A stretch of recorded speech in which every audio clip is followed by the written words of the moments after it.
Welcome to Inspiration and Transformation from the Banks of the Ganga with Sadhvi Bhagawati Saraswati, an American sannyasi living at the Parmarth Niketan ashram in Rishikesh, India.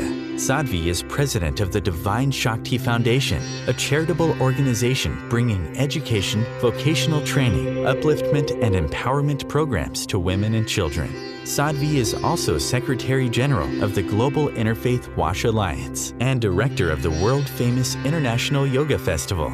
Join the musings of an American sannyasi as Sadhvi shares the wisdom and teachings of her guru, His Holiness Pujya Swami Chidanand Saraswatiji.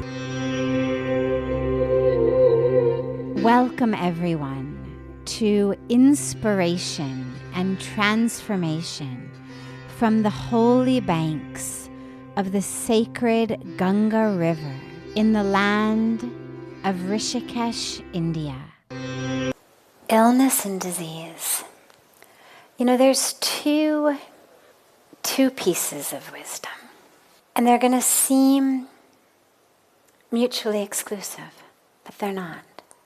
The first piece is the awareness that our highest goal in this human birth has nothing to do with health and longevity.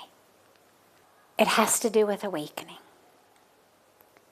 All of our scriptures, all of our spiritual teachings remind us over and over again, the purpose of your life is to wake up and know who you are. And for some people, based on their lifetimes of a karmic package, that is most conducive to happen in a situation of financial success. For some, it's more conducive to happen in a situation of what we would call poverty. For some people, it's more conducive to happen in success. For others, it's more conducive to happen in what we would call failure. For others, it's going to happen during a long, healthy life. For others, it's going to happen faced with a serious and even terminal illness. But the goal is always the same, which is the awareness of who you are. And what the universe's agenda is, not that we should be either wealthy or successful or have a super long life, but that we should have the exact situations and circumstances that are the most likely to help us have that awakening in this lifetime. And so whatever we are faced with, to take it as not a punishment, also not a reward. It's not, oh, you're rich, therefore you were really good in a past life and you've been rewarded. Or, oh, you're poor, you must have done something wrong, you're being punished. That's just our Western sort of Santa Claus has a list of who's been good or bad kind of filter that we've stuck on a law of karma that has nothing to do with rewards and punishments. We're not being rewarded or punished because the universe has no agenda regarding wealth, regarding success, regarding longevity. We're just getting those circumstances most conducive for us to take the next step closer to God, to peel back the next layer of the onion of self. So when we're faced with those sorts of circumstances, the question is, how am I supposed to use this circumstance to get closer to God? How am I supposed to see this as my path to God? And it doesn't mean, by the way, that we say, therefore, I'm never going to work to change it.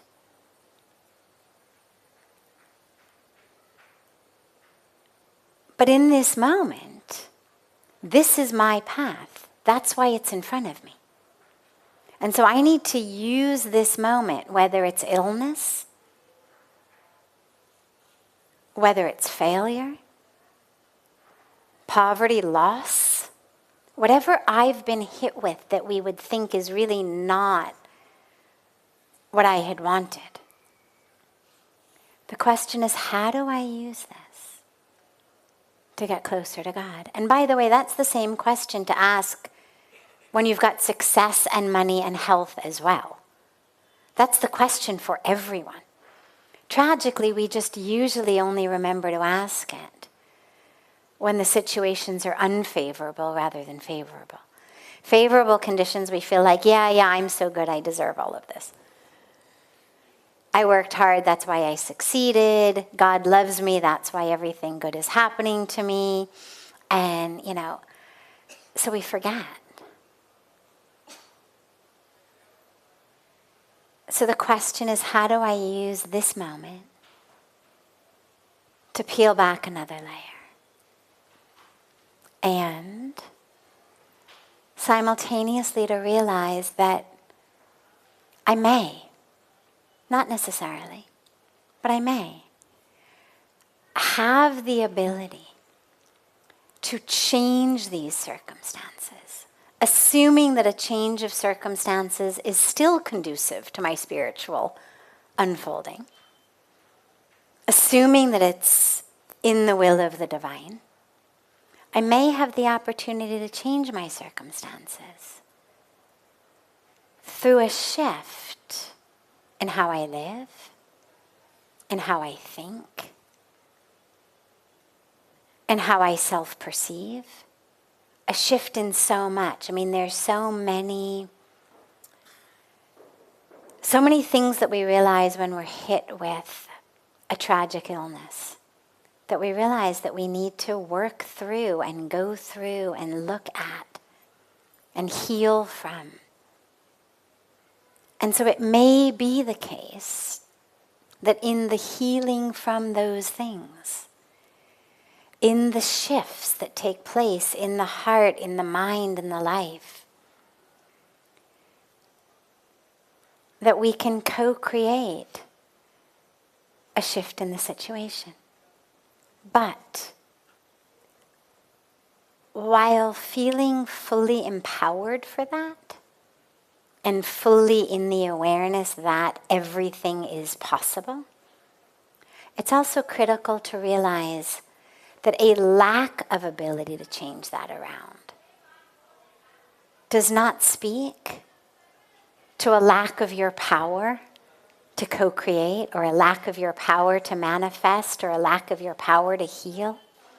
Because sadly, these days with so much beautiful, beautiful inspiration around the power of the mind, the power of meditation, the power of manifestation. Along with so many beautiful teachings of that, we've gotten into a situation where, tragically, we feel like everything is due to how I've thought about it. And what that does is it creates a lot of guilt in people who are, for whatever karmic reason, it's not the right moment for them to create something different in their lives.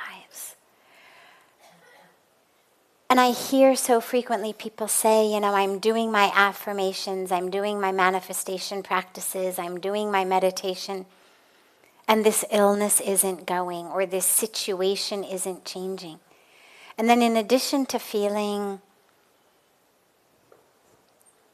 down because of the situation, they also feel like a failure at this whole manifestation thing. And so it's really important to realize we're not living in a vacuum. We are threads in a tapestry of creation. And that which you are going to be able to manifest is that which is within the realm of your karmic journey. Let's say that I decide right now that what I really want is to become a professional basketball player. Okay, like I want the LA Lakers to hire me. Okay? Now I'm 51, about 5'3" if I'm standing up really straight.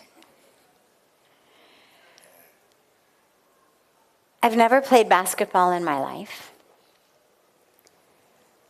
I could be the most committed student of basketball. I could spend 12 hours a day, 14 hours a day, dribbling and running and throwing and whatever else they do on a basketball court. And other than, take your grandma to the ball game day, it's really unlikely that the LA Lakers are going to put me on the court. And I give that example because we forget when we talk about co-creation, when we talk about manifestation, we forget that we are a thread, a divine thread, a united, infinite thread with the infinity of creation. But we're not over here alone. And I've got a physical body, also part of my karmic journey, a physical history, like the fact that I've already lived 51 years, a physical history in which I've never dribbled, all of which has to be taken into consideration. People come and they say, could you pray or give me a mantra or a sadhana to do so that I get into the university I want to get into, or I'm number one in the class, or people say, so my child gets into the university or gets this job. And the dilemma with thinking like that is it implies that somehow God is going to play favorites, because there's only a certain number of places in a university. There's only a certain number of places for the job that we want. And it's like saying, well, could you help me get God's favor over the other guy? And of course, God doesn't play favorites. And in the same way, when we look at aspects of the thread of our lives, we have to realize that we are part of a divine tapestry in which your illness is not just about you. There's a ripple impact upon those in your world that is giving them opportunities to peel back layers of their onion. That's giving them opportunities to dive so deep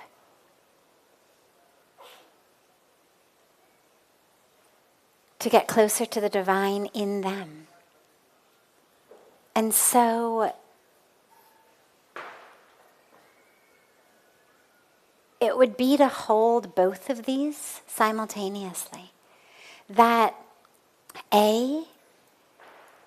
it's all about the life in our days, not the days in our life.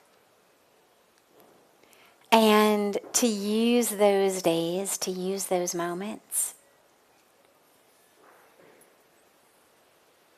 to wake up, to see the truth of you, to experience that within you which will never die, which is never sick. I mean, the truth of you was never born, will never die. Chapter 2 of the Bhagavad Gita is dedicated to this. Never born, never die. To connect with that. And at the same time, to recognize the power of you here to shift your situation. that we've been given the power of the divine in our minds, in our hearts, in that working of the soul through the body to change everything. And so it's a very beautiful, I don't want to say balance because that means they're separate, a blend, a coming together of the total acceptance of the plan in which this is your path to awakening, and simultaneously a total embodiment of your power as the divine here in the body on earth to create and to create health. Because we all have that. And so your path is going to be a yes and of both of these. And it's not easy, as you know. And thank you for having the courage to go through this. It's, yes, some of it is due to our past karma, but I also always believe that there's not just a cause and then effect, but sometimes what we have right now that seems like an effect is actually a cause for a later effect. And so I think sometimes about these amazing beings of light, suffering, illness, struggle, in order to teach and show the rest of us what this looks like when done by a divine being of light. We were talking last night about the Ramayana and Lord Ram. And if you look at the Mahabharata and Lord Krishna, who are the two, they're the two epics we have of God on earth. God comes on earth in the form of a human being. And in both cases, their lives are filled with nothing but struggle. In Krishna's case, his own uncle tries to kill him God knows how many times before he's 5, 6 years old.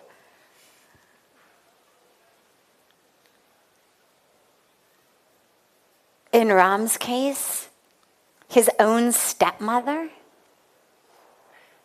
sends him off into the jungle for 14 years, exiled, with nothing. He's a prince.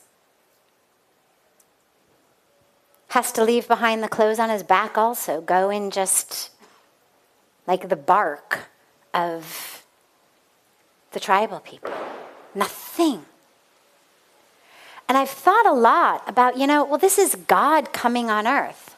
Like, if God were going to come on earth, couldn't God create somewhat better circumstances and situations?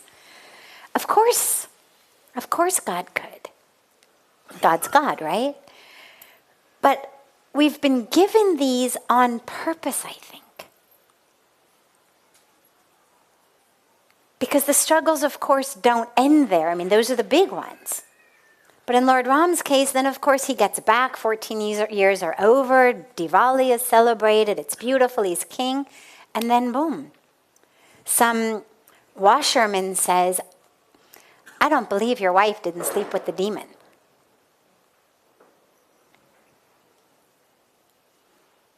And essentially, she has to leave the kingdom. Even after she was proved to be totally pure, walks through fire, pure beyond a doubt. But just simply because his dharma as a king is to keep the kingdom happy, he has to live without his wife and children. So it's like circumstance after circumstance of just what seems like it would be misery. But it's been created, I believe, to teach us that even being God on earth is not an inoculation against bad things happening. So certainly being a good spiritual being is not an inoculation against bad things happening.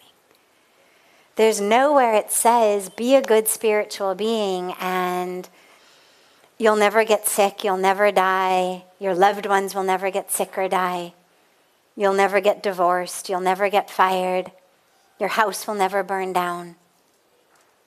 It doesn't say that anywhere. We're given these examples of God on earth, struggle, turmoil, suffering. But what do they show us? How to do it. Krishna with his flute. Just the flute is on. And Ram is just this embodiment of Dharma, of righteousness, of peace, of love. So we're given these examples, I think, as a teaching that life is full of struggle and suffering. And let us all channel that inner divine within us to go through it.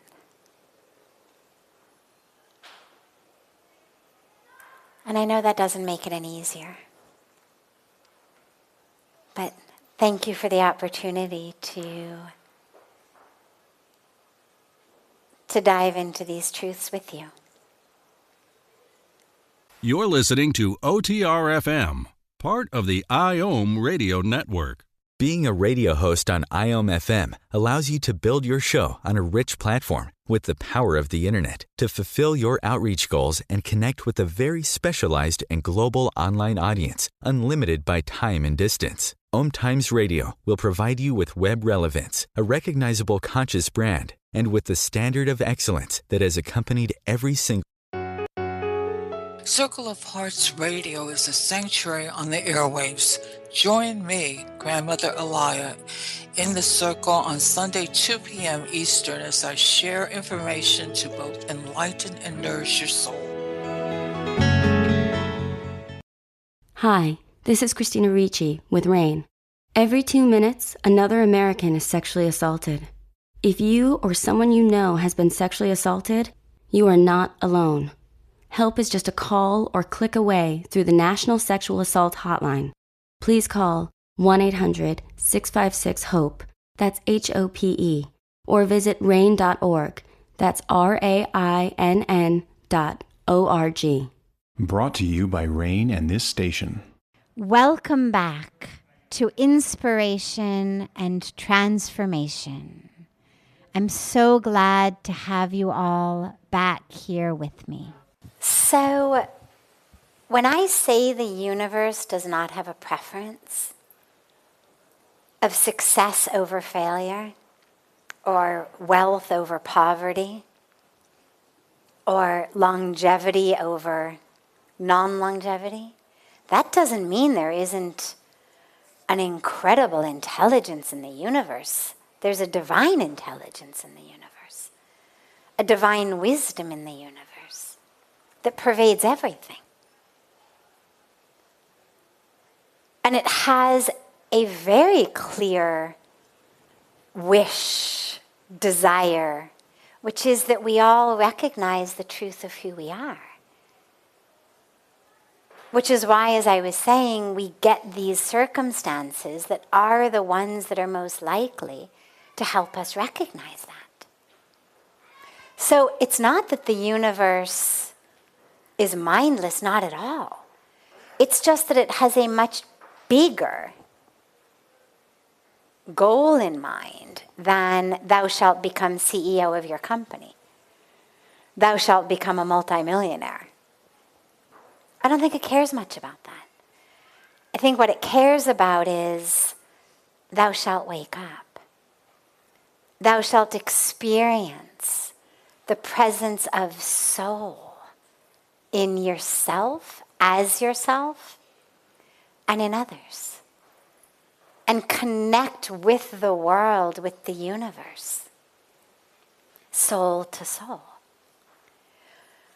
There's an incredible intelligence.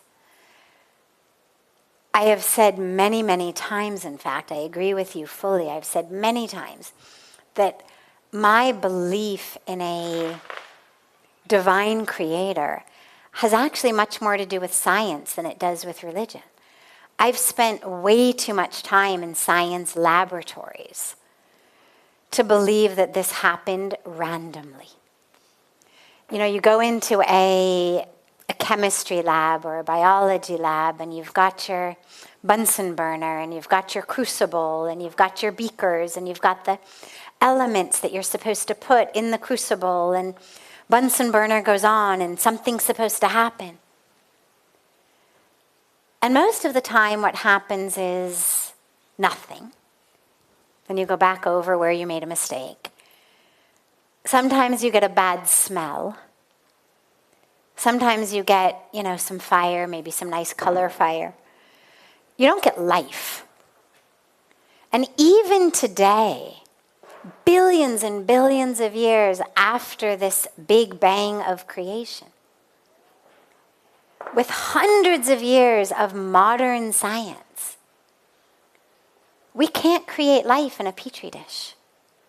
You can take the best biologist in the world, the best botanist in the world, they can tell you exactly what this leaf is made of.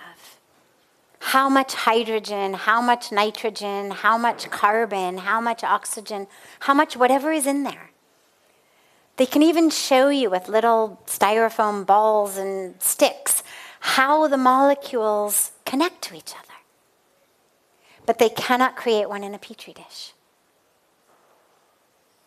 The very best, after billions of years of creation, hundreds of years of modern science, the best we've been able to do is essentially make a Xerox copy, right? We did a couple of clones.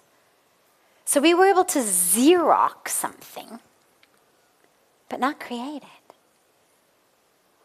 We can't create life as an amoeba in a petri dish. And so I'm a deep and ardent believer that there was a capital P planner. Yes, I believe in evolution. I believe in Darwinian evolution, but it's not random. There's a capital P planner who has set this in motion and whose hands, I believe, are holding it and holding us and infusing us with that creative power to be able to be these active members of the act of creation. So there is nothing mindless about it at all. It just has a much, much bigger, longer goal in mind than who's going to succeed, who's going to fail, who's going to be rich, who's going to be poor, who's going to be healthy, who's not going to be healthy, who's going to live a certain number of years this lifetime, who's going to not. There's a beautiful teaching that says, if you imagine a mountain, a mile high, a mile wide, mile high, mile wide mountain, and once every 100 years, a bird with a silk scarf in its beak passes by that mountain and brushes its silk scarf against the mountain. Once in 100 years.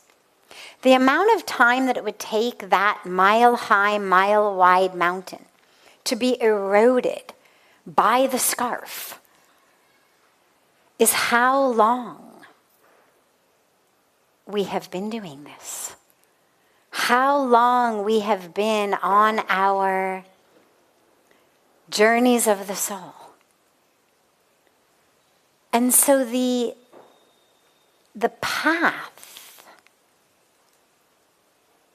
is a path that's much more than just particular manifestations of karma in this lifetime. And along with that, we have the power. The human birth is seen as the highest, the pinnacle of evolution for one reason and one reason only in my book, because animals are a lot higher than we are in a lot of ways, but in one way, which is it's said that only humans have the ability to be conscious of their own consciousness.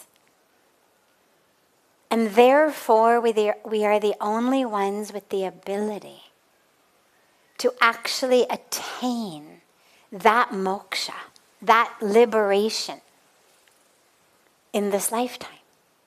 So regardless of how long you've been doing it, right here, right now,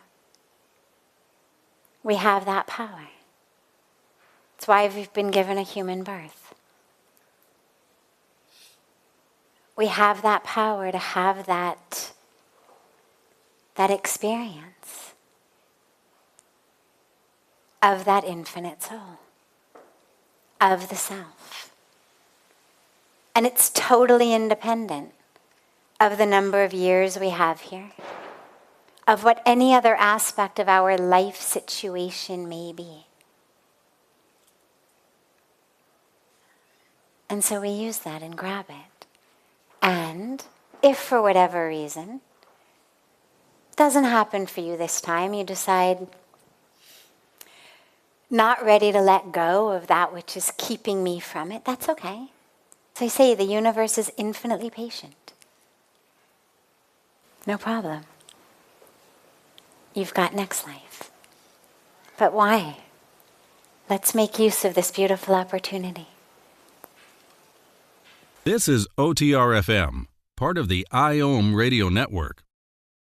Om Times Magazine is one of the leading online content providers of positivity, wellness, and personal empowerment. A philanthropic organization, their net proceeds are funneled to support worldwide charity initiatives via Humanity Healing International. Through their commitment to creating community and providing conscious content, they aspire to uplift humanity on a global scale. Om Times, co-creating a more conscious lifestyle. Do you have time to read that inspiring book or that blog post you've been meaning to get to? In your busy world, how do you improve yourself and keep your life going?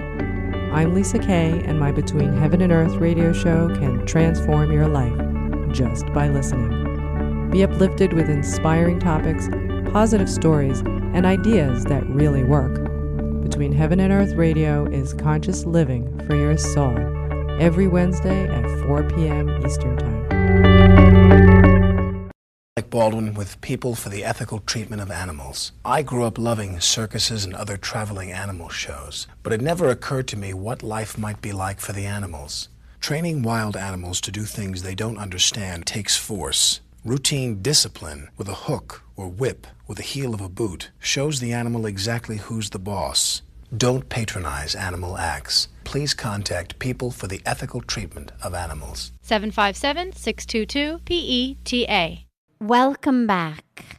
This is Sadhvi Bhagawati Saraswati with inspiration and transformation. A lot of us do that. We approach our spirituality the same way that we approach, running on a treadmill or running not on a treadmill. You begin with a certain number of miles at a certain pace, and then you go every day, and eventually after a certain number of days or weeks, you should be able to increase your time, increase your speed, increase your angle. Then you know you're getting better. If you weight lift, you should be able to lift more weights after a month of weightlifting. Then you know you're getting better.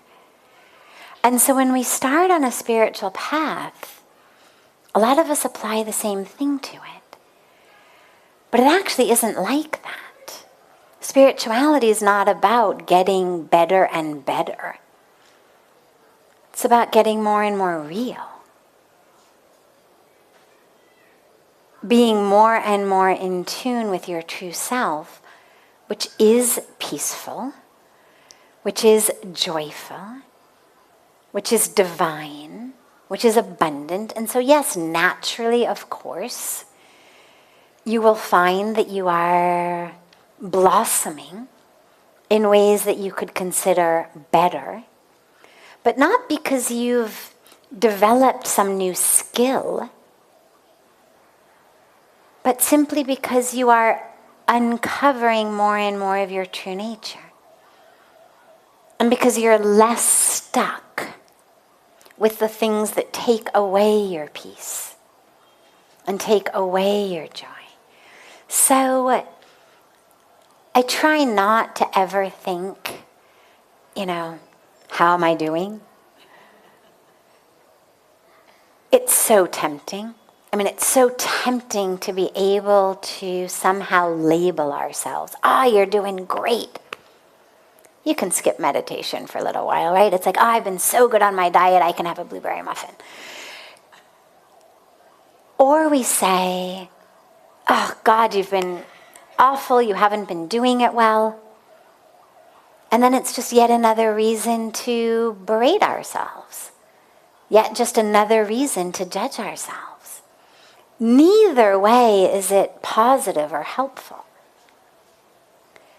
So I try to avoid that at all costs, but I would say if you are looking for a way to at least gently know whether you're at least on the right path, because that's a question that arises similar to this, is, so I've been doing these practices. How do I know if I'm on the right path? Is this the right path for me? And again, there's no equation, but there's some guideposts that you could use. For example, do you find yourself getting angry less frequently or more frequently? Less frequently? Sounds like you're on the right path. Do you find yourself more and more grateful? Or do you find yourself more and more frustrated and feeling like you are lacking? Spiritual development is going to make you feel more and more grateful because you're more and more aware of the fullness of yourself. You're more and more living in that truth of yourself, which is full. So you will be grateful. Do you find yourself more and more inclined to help others and give to others? Or do you find yourself more and more looking for what others can do for you? The more we develop and evolve spiritually, the more we realize, number one, that the other is self. And so just like we serve ourself, right? My leg itches, I scratch it. My tummy is empty and growling, I feed it. The body is tired, I put it to sleep. We take care of it. So in the same way, we start to see others as self. And therefore we start serving them. So these are just some very gentle guideposts. Watch how frequently you get angry. Watch how grateful you find yourself. How easy is your gratitude practice? Watch whether your internal instinct is to share and to give, to serve, or is it to grab and to get? Start to notice how easily, or not easily, you're able to choose love and choose peace no matter what's going on around you. So when we are spiritually undeveloped, our internal state is pretty much determined by the external state. In Hindi, we call the external state paristiti, and our internal state our swastiti. So if I'm spiritually undeveloped, my swastiti, my internal state, is going to depend on external state. Things are good, people are nice to me, everything I want is happening according to plan, my internal state is good. Things are not happening according to plan, people are not being so nice to me, I'm not getting what I want, my internal state is miserable. The more spiritually developed you are, the less your internal state is hooked into the external state. The more you are able to automatically experience, generate, manifest, live in an internal state, regardless of what's happening around you. It's that peace in the chaos, or that noiselessness in the noise. You're able to find something inside that doesn't need the external world to validate it. So those are some just signposts you can use as you're looking. But, you're human. And you're having a human experience as part of a karmic journey. And so, go easy on yourself. If you find that today you got more angry, okay, no problem. Tomorrow will be different. Keep watching yourself, but with gentleness, with love, with awareness that you may be having a bad week.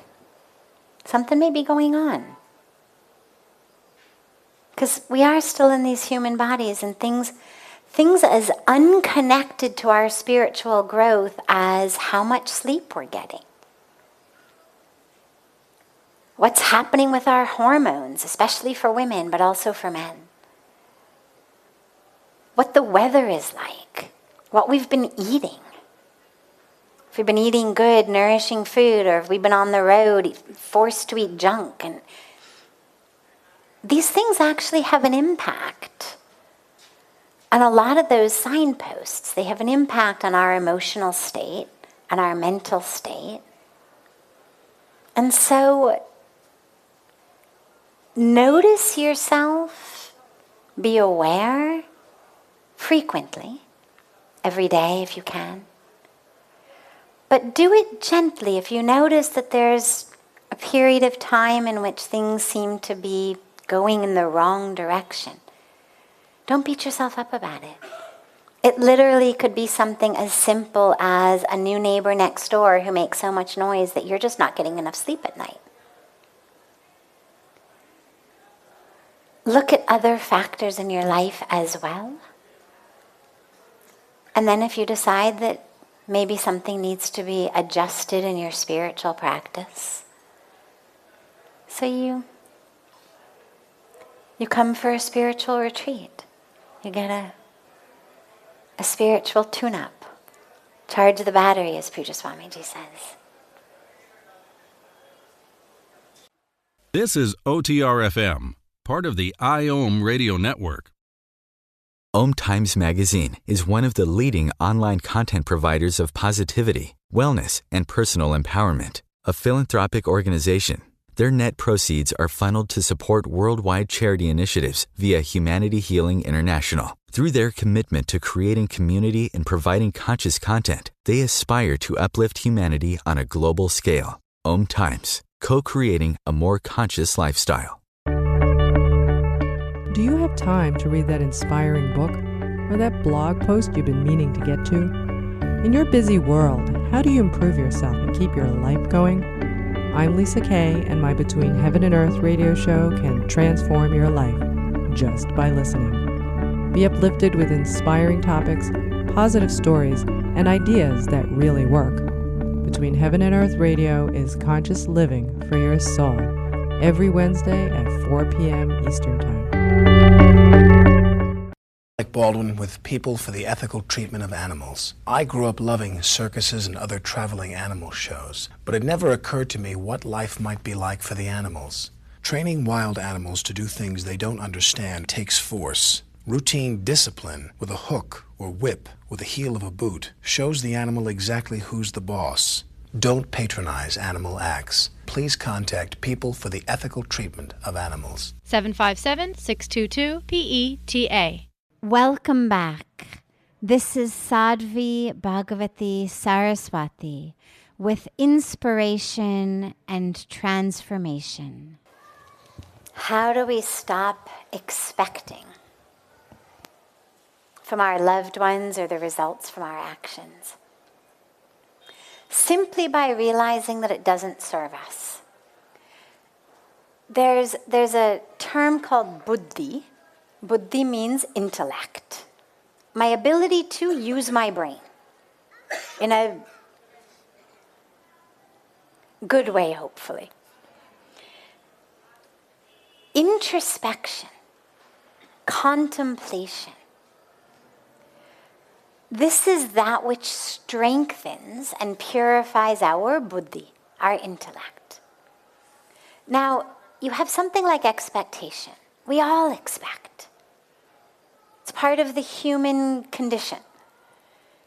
If I'm really nice to you, I expect that you're going to be nice back to me. If I treat you with love and care, I expect that you're going to treat me with love and care.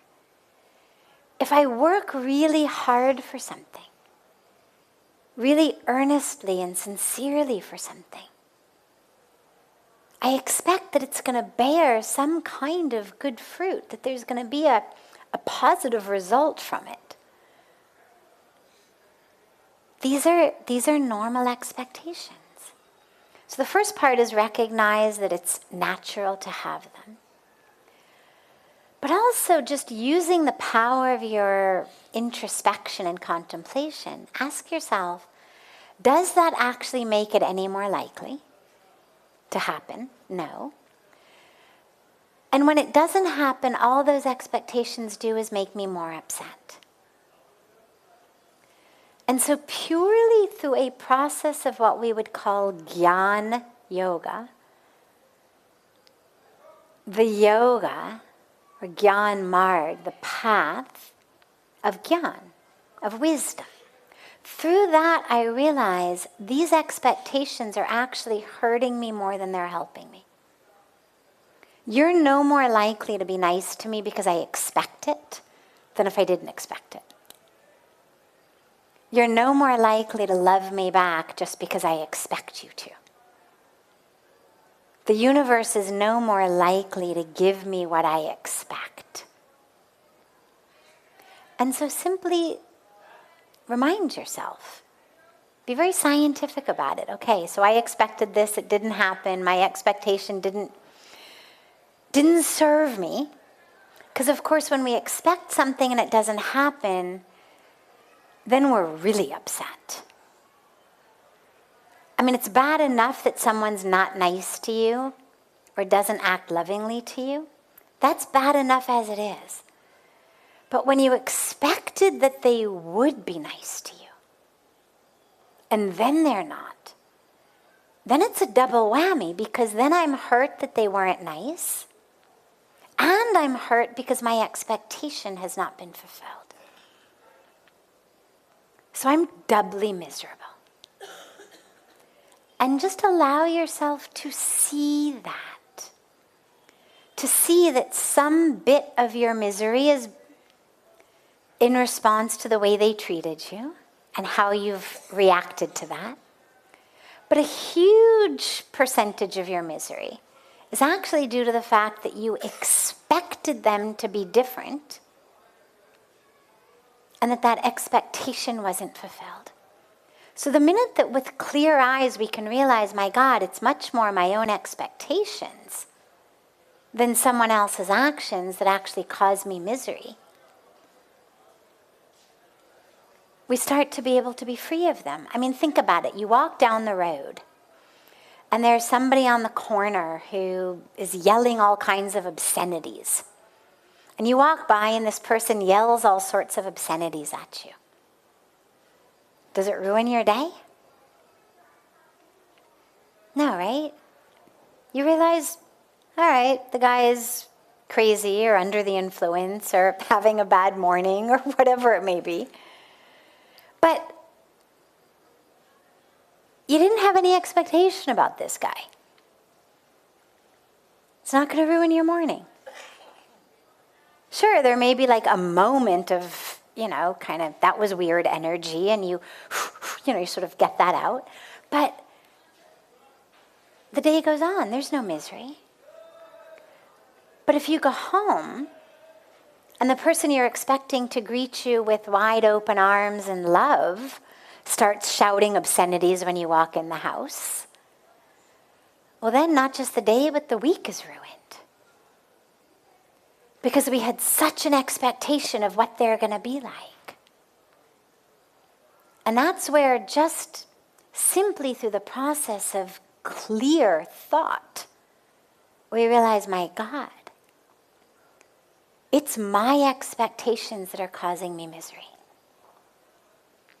And so you start to let them go. And it doesn't mean that you become a pessimist. It's not that you expect that people are going to shout obscenities at you. But you simply realize that it's not in your hands. The only thing in your hands is your own reaction to them. That's the only thing you have any control over.